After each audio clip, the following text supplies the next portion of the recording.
tal? Bienvenidas y bienvenidos a nuestra 10ª clase en el día de hoy. Vamos a compartir una clase con dos expositores y vamos a comenzar por ya un expositor muy conocido por todos nosotros, el arquitecto Fabio Grementieri, vocal de la Comisión Nacional. Así que, sin más, para hablar de la vivienda privada, vamos directamente a vos. Te cedo la palabra en esta primera parte. Adelante, Fabio, por favor. Gracias. Hola, buenas tardes. En la clase de hoy vamos a tratar el tema de la vivienda, el patrimonio de la arquitectura doméstica en este periodo de la última parte del siglo XIX y la primera parte del siglo XX. Es un tema muy amplio. Vamos a hacer un panorama lo más completo posible, con algunos ejemplos y algunas partes importantes de este patrimonio.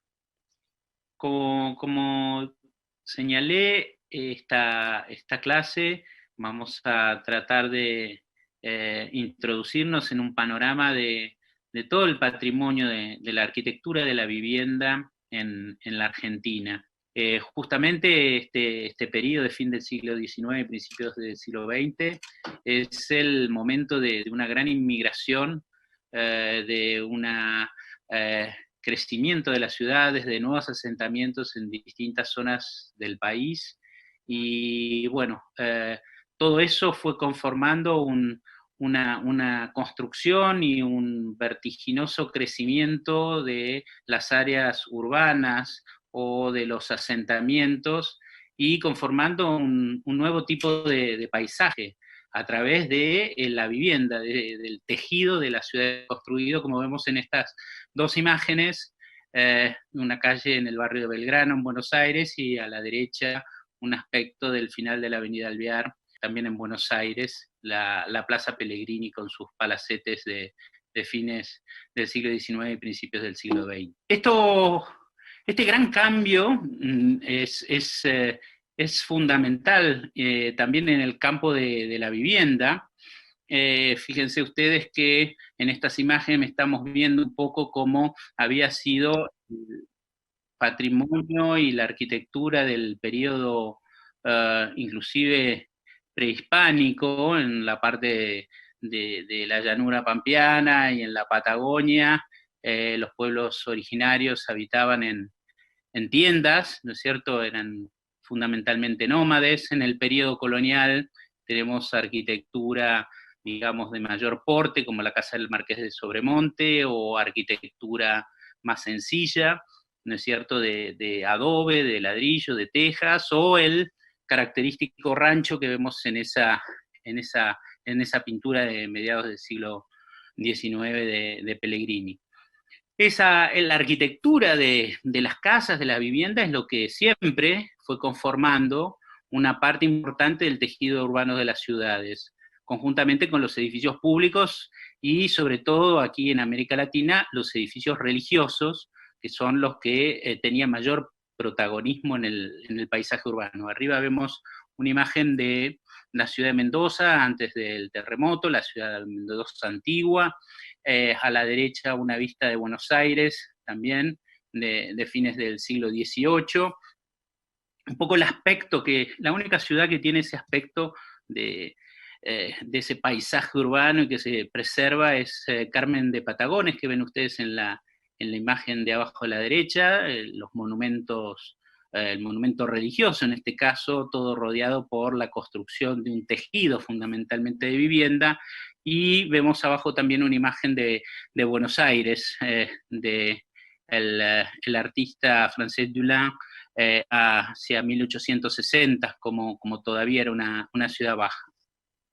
El tipo edilicio, el prototipo de edificación que realmente va a difundirse enormemente en casi todo el país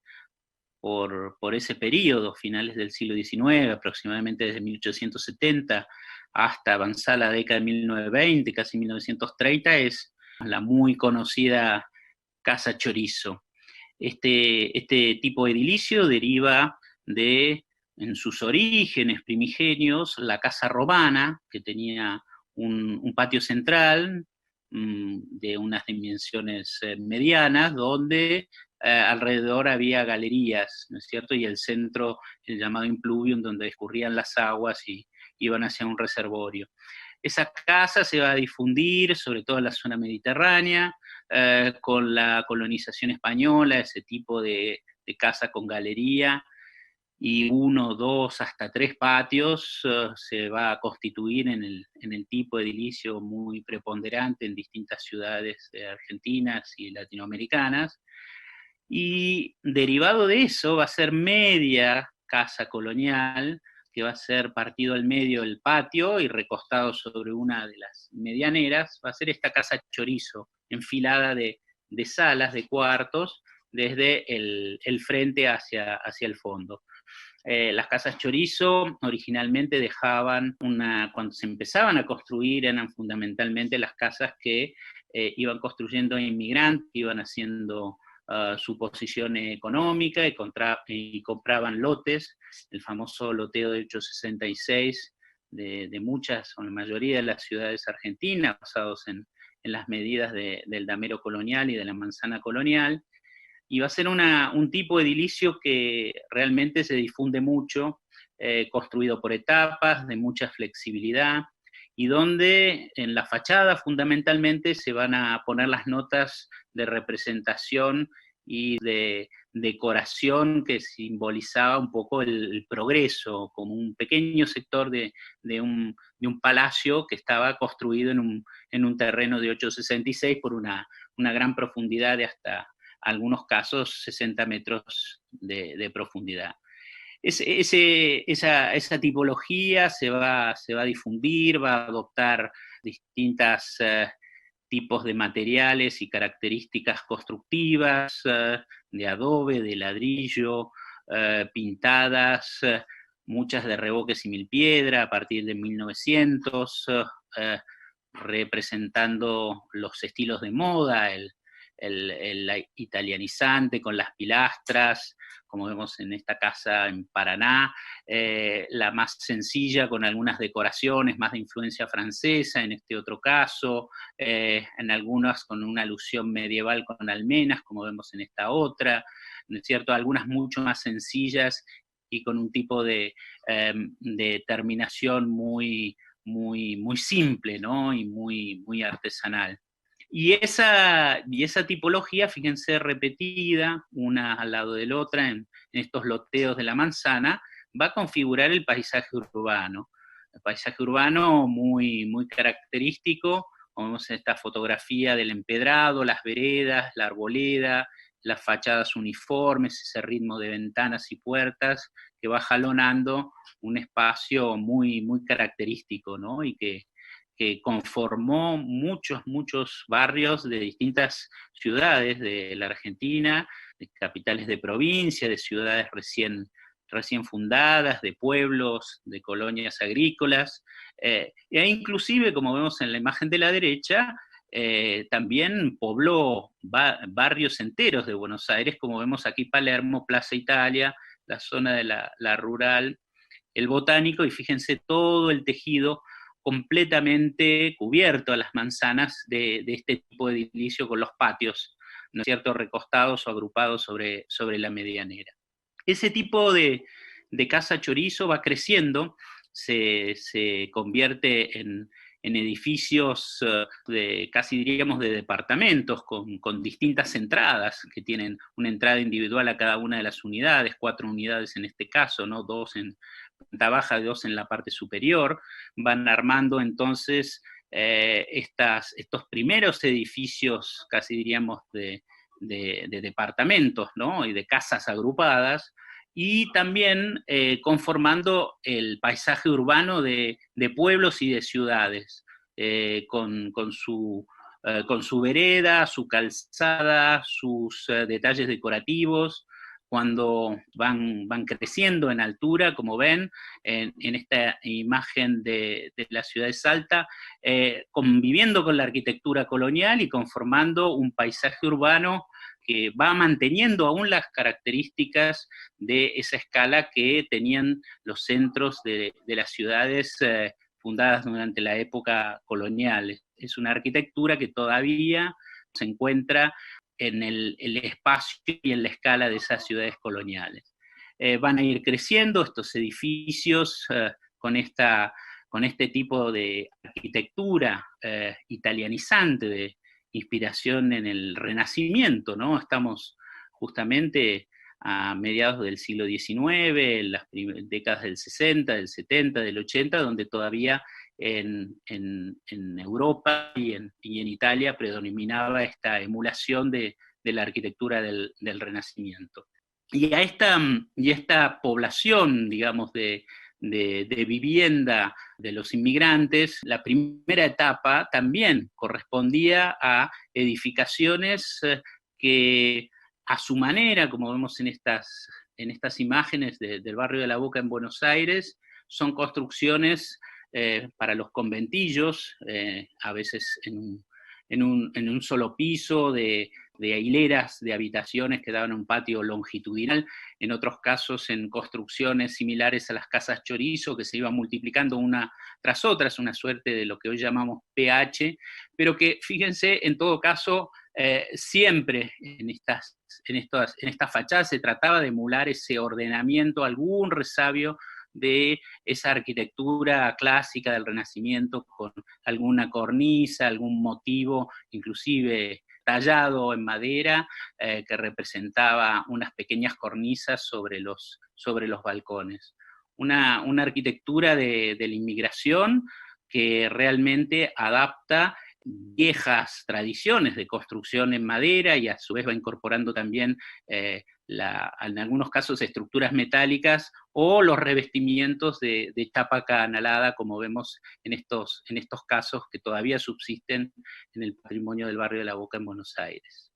Dentro de esa corriente italiana que vemos que impregnó las formas de las casas chorizo, inclusive de estas habitaciones de los barrios de los inmigrantes, donde había conventillos también, que tenía algunos rasgos de esa arquitectura italiana, se va a dar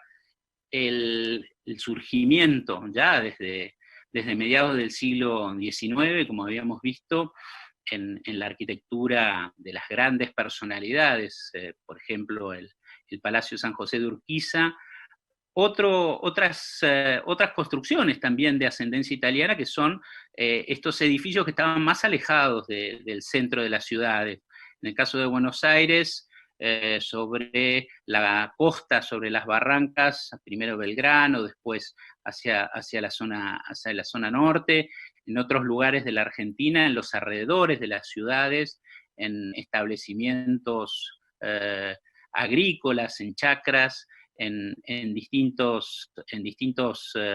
contextos, ¿no? Suburbanos o a veces también rurales, y son derivados de la arquitectura de las villas italianas, ¿no? De esas construcciones aisladas en el centro de un jardín o de un parque o de una extensión mucho más grande, ¿no? De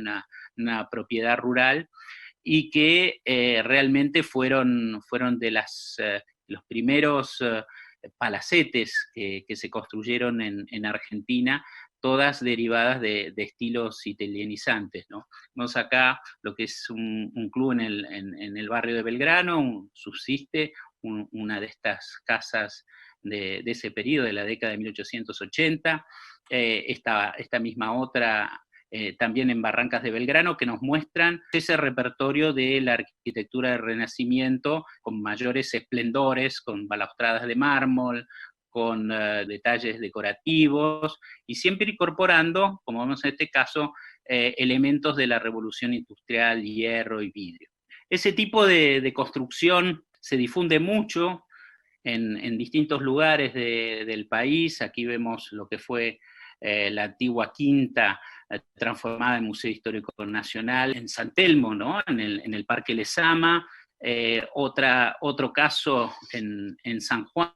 en Mendoza, la casa de Civit en Mendoza mismo, donde se repiten ese uso de toda la columnata y la galería alrededor del edificio, o en este caso creando una suerte de patio que da hacia la calle. Son todos variaciones de ese prototipo de la villa italiana que realmente se difundió mucho hasta fines del siglo XIX. Fíjense incluso que imprime el carácter de algunas de estas construcciones denominadas salas en el noroeste argentino, en Salta de Jujuy, en la misma Catamarca, donde esa arquitectura de inspiración italiana se transforma con aires decorativos, como vemos en este caso en Santiago del Estero, o mucho más austeros, con protagonismo de la arquitectura básica, ¿no? De la construcción a través de las columnas, los techos y las paredes y las puertas, pero que tiene una gran prestancia y una conexión, digamos, con el entorno muy importante a través de las galerías. En la década de 1880 suceden distintos hechos políticos, económicos, y también en el campo de la arquitectura para la vivienda van a aparecer como dos tendencias que se van a ir difundiendo a lo largo de las décadas, que son estas dos representadas por estos dos edificios, ¿no? La casa del presidente Juárez Celman, diseñada por el arquitecto oficial del roquismo, Francesco Tamburini, que vemos acá, que quedaba sobre Paseo Colón y 25 de Mayo en la ciudad de Buenos Aires, y un palacete cerca de Flores, diseñado por un arquitecto inglés, con todo el repertorio del estilo victoriano, una arquitectura del pintoresquismo, una arquitectura que emula los castillos, ¿no? El palacio renacentista y el castillo medieval son las dos líneas que van a tener distintas variaciones y distintas composiciones dentro de dos tendencias que son muy fuertes a fines del siglo XIX y a principios del siglo XX en el campo de las grandes residencias. Ese clasicismo y ese pintoresquismo también se van a muchas veces combinar. Fíjense, acá vemos distintos casos, nuevamente un palacete en alguno de los barrios periféricos de Buenos Aires, hacia el lado de Caballito, cuando todavía los barrios no estaban consolidados, Villa Hortensia en Rosario, donde aparece el clasicismo, edificios ya más avanzados, los años de 1900 en la localidad de Azul, o la villa de Grafiña, de la bodega Grafiña, que se inspira en la arquitectura del Renacimiento italiano, inclusive en los detalles de la pintura decorativa y del esgrafito de las fachadas, ¿no? Son distintas variaciones y combinaciones muchas veces de esas dos tendencias, la más clásica y la más romántica y pintoresca. Ese mismo clasicismo y pintoresquismo, fíjense, se ve reunido en un ejemplo bastante muy conocido, célebre, de Villocampo, donde el aspecto medieval aparece en los exteriores del edificio, con esos tramos escalonados, ¿no es cierto?, de influencia flamenca, los techos con mansarda muy empinada, y en el interior un gran espacio que corresponde a las villas italianas con sus órdenes clásicos, en este caso corintio, ¿no? Es el momento, acordémonos, del eclecticismo, de esa tendencia de la arquitectura académica, tanto para las obras públicas como privadas, que se permitía bucear en el pasado y mezclar, no solo recrear un estilo, sino combinar distintos estilos en un mismo edificio. Y fíjense que esas dos tendencias también van a impregnar las fachadas y el estilo del armado de la tipología que es el Hotel Particulier, que es la compresión de un palacio, un pequeño castillo en terrenos angostos, ¿no? Y donde veíamos en las casas chorizos o en las casas coloniales que todo se distribuía en horizontal, acá las distintas zonas de una residencia se van apilando hasta, en algunos casos, 4 pisos y un subsuelo elevado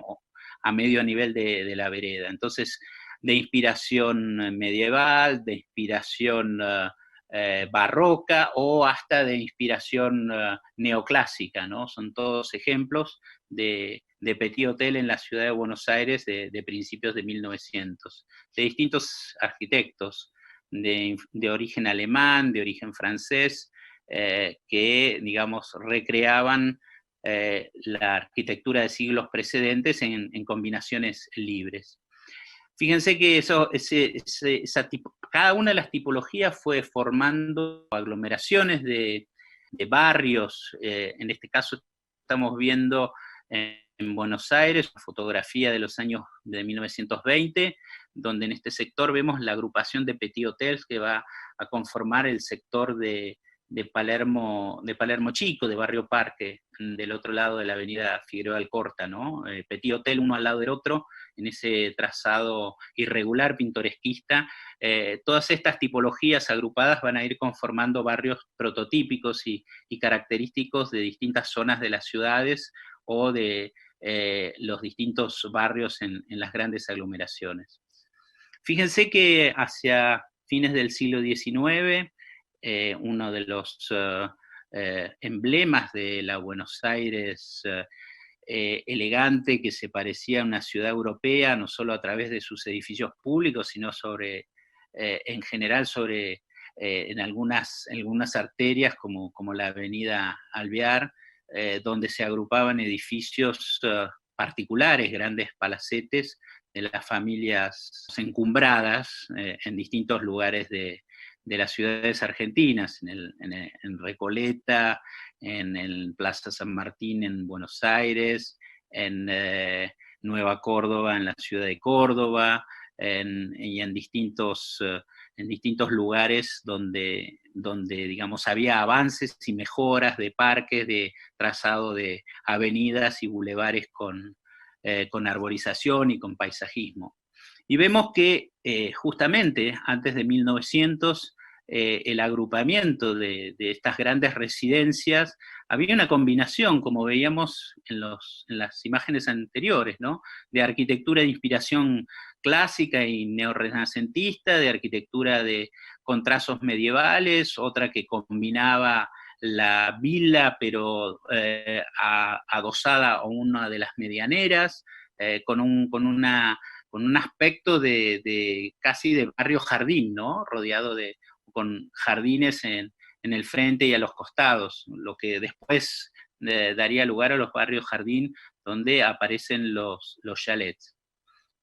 Esa arquitectura, el pintoresquismo, dio frutos muy importantes de gran envergadura con Mar del Plata, ¿no? Acá vemos algunos de los casos subsistentes, en la Villa Ortiz Basualdo, en La Loma, algunos de los pocos chalets que quedan en La Loma, o el chalet de Leloir, las versiones del normando francés y el estilo pintoresco del chalet y de inspiración con aires Tudor de origen británico, un chalet en la punta de Villa Nugués, en este paradisíaco lugar en los cerros arriba de la ciudad de Tucumán, otros edificios con más inspiración germánica, en el caso de Córdoba, en enclaves como La Falda, donde hubo tanto influencia de algunos miembros de la colectividad inglesa y alemana y arquitectos de ese origen. Es una variedad muy grande, este estilo pintoresco, la ascendencia no a las tradiciones clásicas como la arquitectura pública o la arquitectura, digamos, en las ciudades, de las residencias en las grandes ciudades, sino en los lugares suburbanos o en los lugares de vacaciones o de esparcimiento, donde se apela no a los estilos clásicos oficiales, sino a los estilos vernáculos, las construcciones de las distintas regiones de Europa, ¿no? Normandía, el País Vasco, regiones de Inglaterra, hasta chalets de alpinos y de distintas tradiciones, sobre todo de utilización de construcción y de materiales, más que de definición de estilos o de formas. Fundamentalmente la arquitectura vernácula está definida por cómo se hacía la construcción de esos edificios. Y fíjense que esa tipología de chalets va a evolucionar y va a modernizarse y a estandarizarse y a hacerse piezas en menor escala que se van agrupando, como vemos aquí en la imagen de la derecha, de la ciudad de Mar del Plata, en barrios de la ciudad de Mar del Plata, donde el chalet ya evoluciona hasta transformarse en el chalet Mar del Plata, y en otros lugares de los alrededores de Buenos Aires, de los distintos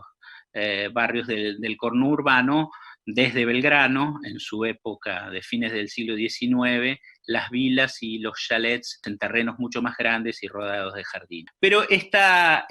arquitectura pintoresquista también se dio en versiones prefabricadas en el siglo XIX y principios del XX, sobre todo en el hemisferio norte, en Estados Unidos, en los países nórdicos, donde hay abundancia, o había abundancia de bosques, la tradición maderera era muy importante, y vemos el caso, por ejemplo, del famoso Villa Victoria en Mar del Plata, que es un chalet importado por el padre Victorio Campo, de origen inglés, a principios del siglo XX, la casa en la ciudad de Córdoba, que aparentemente está inspirada o construida según las patentes del famoso Gustave Eiffel, la casa de hierro, en esa ciudad, o después las casas más sencillas de los inmigrantes del noreste de la Argentina, en la provincia de Misiones, con disponibilidad de material de construcción de las maderas, de los bosques, que realizan sus habitaciones y sus casas habitaciones en agrupamientos de distintos pueblos de esa región de la Argentina, ¿sí? Y fíjense que esa tipología de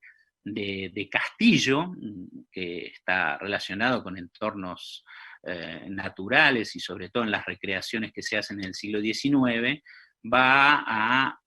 fructificar también en los cascos de estancia. Este es el casco de sierra de la estancia de los Torkins en Sierra de la Ventana, de ascendencia alemana, y después otros dos ejemplos en Las Armas, en Camino Mar del Plata, y en Villa Elisa, cerca de La Plata, otros dos cascos de estancia que forman parte de ese patrimonio del pintoresquismo de fines del siglo XIX. Y fíjense que, bueno, ese estilo romántico, pintoresquista, va a dar lugar a propuestas, como vemos en este caso, de máxima, como es la estancia Huetel, en la provincia de Buenos Aires, un chateau a la francesa, ¿no es cierto?, rodeado de un gran parque, hasta pequeñas propuestas como esta en el Chaco, en Presidente Roque Sáenz Peña, de esta vivienda, de un inmigrante de origen centroeuropeo que decidió construir su vivienda ideal. Podría ser un poco una vivienda ideal, una estancia, ¿no? Un lugar aislado con un reducto, un castillo, su pequeño castillo, este inmigrante en Roque Sáenz Peña, en Presidente Roque Sáenz Peña, en Chaco, rodeado de todo un sistema de canales y de paisajismo y inclusive de geometrías para una vivienda muy modesta, pero realmente que apela a la fantasía y esta idea que tiene la arquitectura pintoresca de algo idílico, de algo único, ¿no es cierto?, y que se relaciona de una manera diferente con el paisaje. Y como fue en el caso de la arquitectura pública, donde hasta aproximadamente 1900 se repartieron un poco el campo de la arquitectura pública, las influencias de la arquitectura alemana y de la arquitectura italiana, y arriba entonces la escuela francesa. Lo mismo sucede en el campo de la arquitectura privada. Como vemos en estas dos imágenes, es un poco la apoteosis, en el momento de la apoteosis de de la escuela francesa y de la École des Beaux-Arts de París, la irradiación de la cultura francesa y en sus distintas manifestaciones artísticas, y la arquitectura, recordemos, era una de las bellas artes, considerada una de las bellas artes en ese momento y regida por la tutela de las academias nacionales de los distintos, muchos de los países europeos. Estas dos imágenes nos muestran esa Buenos Aires ya bien afrancesada a principios del siglo XX. A la izquierda, en los dos casos, vemos unas imágenes de la Plaza San Martín, ¿no? Con el Palacio Anchorena, el otro Palacio de Ortiz Basualdo. En la imagen de la derecha también vemos el Círculo Militar. A la izquierda, en este sector, el pabellón argentino de la exposición de 1889, trasladado después en partes, porque se desarmaba como un mecano, y toda la parquización, ¿no? También de escuela francesa, con la presencia de Charles Taís justamente en ese momento. Esta arquitectura de las grandes residencias privadas, de las familias encumbradas, digamos, ligadas obviamente a la producción agropecuaria, a los grandes estancieros, un poco que tenían su rendezvous, su viaje obligado a Europa y con centro de operaciones, digamos, en París, que lo tenían no solo los sudamericanos o los argentinos, sino las clases más acomodadas de Estados Unidos, y se daban cita, imagínense, en ese París de la Belle Époque, que había un fervor tanto de continuidad de las tradiciones, pero también de innovación. Se transculturan este tipo de grandes palacetes, de edificios, del hotel particulier, como se denomina la vivienda privada, ¿no? La residencia privada en francés, a través de proyectos que realizan arquitectos franceses, que visitaban los argentinos estando en París, o argentinos que habían estudiado, o a veces arquitectos que se asociaban, argentinos y franceses, para llevar a cabo el proyecto y las obras de estas grandes residencias. Esta imagen es una imagen de alrededor de 1930 de la Plaza Carlos Pellegrini, con dos de los grandes palacios construidos en esa época, ¿no? Fíjense que a esto llegamos con residencias de gran porte y de categoría que se venían construyendo desde la década de 1880, con la escuela alemana, como vemos en esta residencia en la Plaza San Martín, diseñada por el arquitecto Bunge, esta otra del arquitecto Christoffersen, otro gran protagonista del eclecticismo, donde combina lo italiano con lo francés, o este otro palacio de Concordia, en Entre Ríos. También fíjense ustedes que esa influencia francesa va a difundirse por distintas capitales de provincia, inclusive de ciudades, con una pujanza y con un desarrollo y un progreso importante en esa época, ¿no? A principios del siglo XX. Bueno, este ha sido un panorama muy acelerado y, digamos, parcial, muy seguramente, del patrimonio de la arquitectura para la vivienda, de las casas, de los distintos tipos edilicios que en estas décadas se construyeron en la Argentina, en medio de una Argentina en transformación, con inmigración, con tradiciones importadas, transculturadas, tradiciones locales que se combinan, y que conforman un patrimonio muy importante en piezas singulares de mucha presencia y mucha creatividad de algún punto de vista, y también piezas pequeñas o de menor valor, pero que se repiten como tipologías y conforman barrios o sectores de ciudades o suburbanos o rurales que realmente conforman el paisaje cultural de la Argentina. Gracias por estar allí escuchando, y los espero en una próxima clase. Bueno, muchísimas gracias, Fabio Grementieri, por toda tu exposición y por llevarnos a conocer estas espectaculares residencias y también a las viviendas populares, que son parte también de nuestra identidad argentina.